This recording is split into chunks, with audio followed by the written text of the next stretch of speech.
Saya ulangi ya, jangan pernah tanya apa yang diberikan ya apa yang sudah diberikan oleh negara kepadamu. Tapi justru kamu harus bertanya apa yang sudah kamu berikan kepada negara, apa yang sudah kamu kontribusikan kepada negara.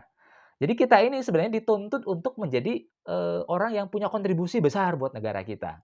Nah, dari mana kita mengawalinya? Dari kemandirian, dari punya karakter mandiri, tidak jadi beban. Tidak jadi beban bagi keluarga kita, tidak jadi beban bagi masyarakat kita, tidak jadi beban bagi sekolah kita, ya, begitu. Kenapa? Karena ya kalau kita jadi beban, bagaimana kita bisa berkontribusi? Bagaimana kita bisa menjadi, menolong? Bagaimana kita bisa memberikan sesuatu yang terbaik kepada bangsa dan negara kita, kalau kita masih menjadi orang yang tidak mandiri. Makanya kemandirian ini teman-teman, betul-betul harus ada dalam pikiran kita ya. Nah, kalau di 20 karakter kepemimpinan yang tadi saya sampaikan kan letaknya di 20. Itu bukan berarti mandiri itu adalah yang paling tidak penting, bukan. Tapi dalam bahasa lain adalah mandiri itu adalah karakter yang harus kita capai secepat mungkin. Karakter kemandirian itu adalah sesuatu sesuatu yang harus kita hadirkan sesegera mungkin, ya kan. Sesegera mungkin kita harus menjadi orang yang mandiri. Mandiri dalam hal apa saja, ya. Dalam hal ekonomi terutama ya.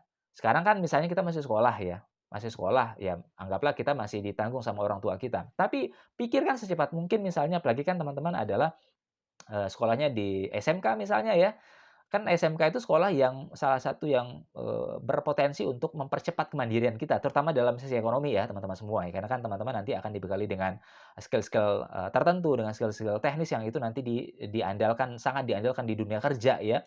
Maka teman-teman itu artinya punya potensi potensi yang sangat besar untuk menjadi orang yang mandiri.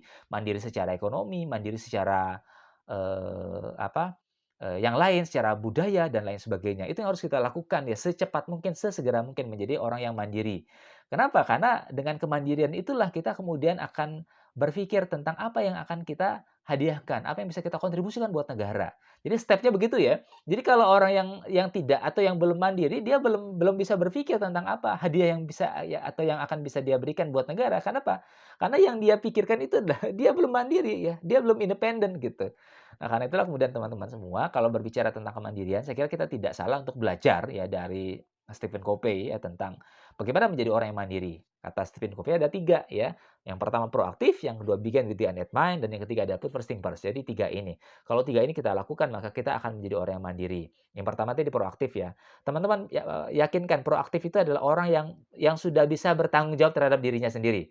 Ya, karena dia sudah, bertanggung jawab terhadap dirinya sendiri, maka semua tindakan yang dia lakukan itu bukan berasal dari orang lain, tapi berasal dari pikirannya dia, ya kan? Dia menyadari, bahwa seketika dia berkata, ketika dia berucap, ketika dia bertindak, ketika dia berperilaku, dia sudah menyadari bahwa apapun resiko yang akan dia dapatkan dari perkataannya, dari perbuatannya, itu dia yang akan bertanggung jawab, gitu. Nah, karena dia yang bertanggung jawab, maka dia betul-betul akan memilih dan memilah ya, dia nggak akan sembarang ngomong, dia nggak akan sembarang bersikap, dia nggak akan sembarang berperilaku. Kenapa? Karena setiap sikap, tindakan, perilaku itu ada resikonya.